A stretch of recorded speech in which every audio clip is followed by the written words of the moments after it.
So I just saw Megamind and it was mega good. It was way better than anything nowadays released by Illumination, which is basically just yellow living bananas making fart jokes and stuff that was ruined in the trailers. And it was way better than anything made by Pixar, which is just nowadays, I believe, just sequels to movies we already love, but don't have any more care for. So, now I'm not the most amazing person to talk to, obviously, when it comes to 3D animation.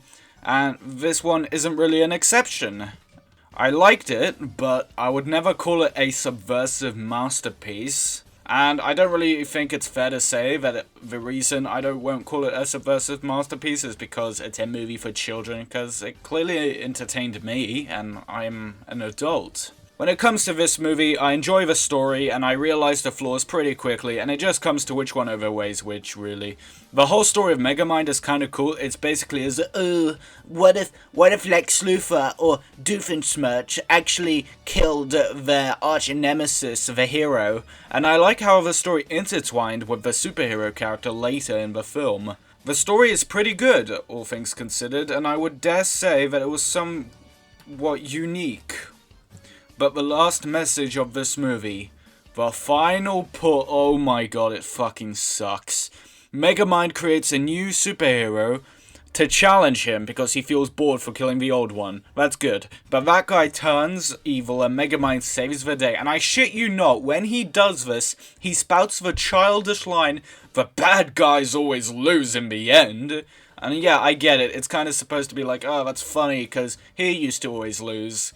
But with the opening quote of the movie, with Megamind saying he doesn't know where his destiny lies, with good or bad, and the twist about the superhero clearly making the story about how both heroes and villains can do bad things. To be fair, Titan's character, whilst cheesy, has very clear motivation, so it's good. It's good that we have a villain with clear motivations. The animation is an on and off promise. Sometimes it's really cool, and sometimes the intro sequence looks crappy, the main girl looks like she's from fucking B-movie, and the extras look like they're from Lorax. In fact, Megamind should have been a musical. It would have been cool. Just imagine.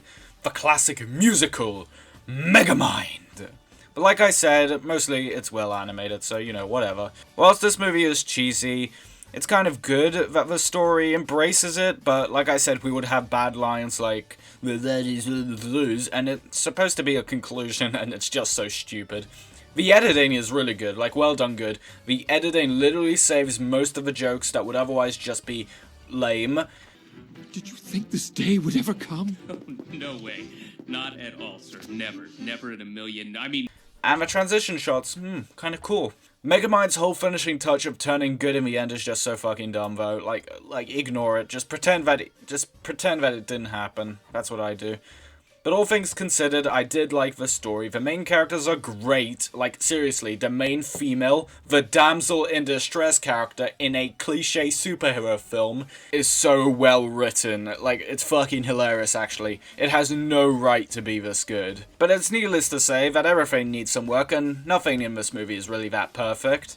This movie is definitely not a masterpiece, but it is better than your average animated movie that gets released nowadays, so I think I'm gonna give it an 8 out of 10.